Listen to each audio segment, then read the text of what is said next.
सीतापुर नामक गांव में गोलू नाम का लड़का अपने पिता रमेश और बड़ी बहन सुनीता के साथ रहता था। उनकी माँ बचपन में ही मर चुकी थी। गोलू और सुनीता के पिता रमेश गरीब होते हुए भी उनकी छोटी छोटी खुशियों का ध्यान रखते थे। एक बार सुनीता और गोलू स्कूल से घर लौट रहे थे, तब गोलू कहता है, दीदी आपको पता है पापा का बर्थडे आ रहा है। हाँ गोलू, मुझे पता है। तो दीदी हम क्यों ना पापा के लिए कुछ गिफ्ट लाएं? हाँ गोलू, तुम ठीक कहते हो। देखो ना, पापा हमारा कितना ध्यान रखते हैं, हमें कभी किसी चीज की कमी नहीं होने देते। हाँ दीदी, पर हमारे पास तो पैसे ही नहीं है। तुम चिंता मत करो गोलू, मैंने कुछ पैसे गुल्लक में इकट्ठे कर रखे हैं, उससे हम पापा के लिए एक चेयर लेकर आएंगे। दोनों भाई बहन यूं ही बातें करते हुए घर चले जाते हैं। रमेश के बर्थडे वाले दिन गोलू और सुनीता अपने पापा को एक चेयर गिफ्ट करते हैं। Happy birthday to you dear papa, happy birthday to you. Thank you बच्चों, लेकिन इसकी क्या जरूरत थी? क्यों पापा, क्या आपको हमारा गिफ्ट पसंद नहीं आया? नहीं नहीं बच्चों, ऐसी बात नहीं है, मुझे ये चेयर बहुत अच्छी लगी। रात हो जाती है। रमेश रात को उस चेयर को देखकर बहुत खुश होता है और जाकर उस चेयर पर बैठ जाता है।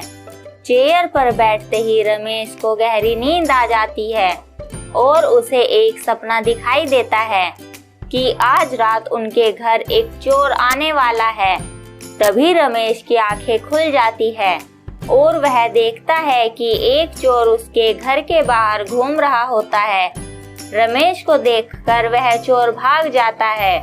रमेश सोचता है, अरे ये क्या, मुझे उस चेयर पर बैठकर जो सपना दिखाई दिया था वो सच हो गया। ये कैसा चमत्कार है।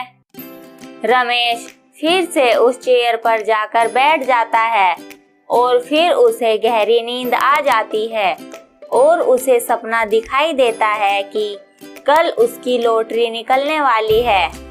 रमेश सुबह उठता है तो वह जल्द ही लॉटरी की दुकान पर जाकर एक टिकट खरीद लेता है और शाम तक दुकान के बाहर रिजल्ट आने का वेट करता है। शाम हो जाती है। अरे रमेश भैया, तुम्हारी तो लॉटरी लग गई। देखो तुम्हारा नंबर लग गया। पूरा 1 करोड़ रुपया जीते हो तुम। मिठाई नहीं खिलाओगे?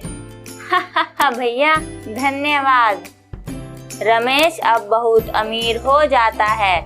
वह नया घर ले लेता है और गोलू और सुनीता भी अच्छी तरह रहने लगते हैं।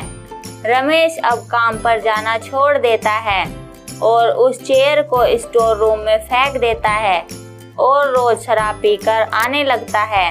दीदी, ये पापा को क्या हो गया? इससे अच्छा तो हम गरीब ही थे, कम से कम पापा हमें प्यार तो करते थे। हाँ गोलू, तुम ठीक कह रहे हो, मुझे भी ये दौलत नहीं चाहिए, मुझे भी पापा का वो ही प्यार चाहिए। अगले दिन, अरे कहाँ मर गए दोनों के दोनों? ए सुनीता, चल जल्दी से गोलू के साथ यहाँ। जी पापा। मैं दूसरी शादी कर रहा हूँ।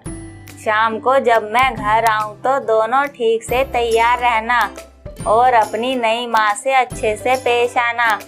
रमेश ऐसा कहकर चला जाता है। गोलू और सुनीता खामोश खड़े रहते हैं और मन ही मन दुखी होते हैं। दोपहर का समय होता है। सुनीता और गोलू पढ़ रहे होते हैं। तभी बाहर से कुछ आवाज आती है।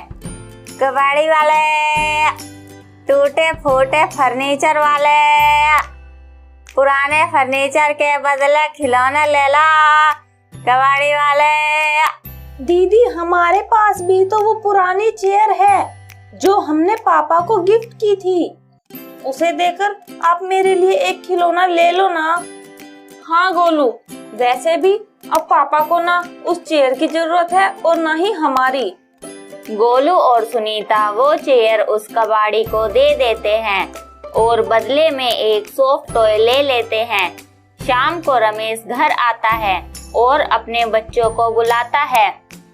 बच्चों, कहाँ गए? जल्दी से मेरे पास तो आओ। अभी आए पापा। पापा, आप तो हमारी नई मम्मी लेकर आने वाले थे ना? पता नहीं बच्चों, मुझे क्या हो गया था, लेकिन आज मुझे बहुत अच्छा सा लग रहा है। सुनीता मन ही मन सोचती है, जब वो चेयर घर आई थी तब से ही पापा बदल गए थे और आज उस चेयर के घर से निकलते ही पापा पहले जैसे हो गए। क्या वो चेयर ही मनहूस थी? दीदी, आप क्या सोच रही हो? देखो ना, पापा पहले जैसे हो गए। हाँ मेरे प्यारे बच्चों, मुझे माफ कर दो। सुनीता और गोलू अपने पापा को पहले जैसे पाकर खुश हो जाते हैं और अब तीनों खुशी से जीवन बिताते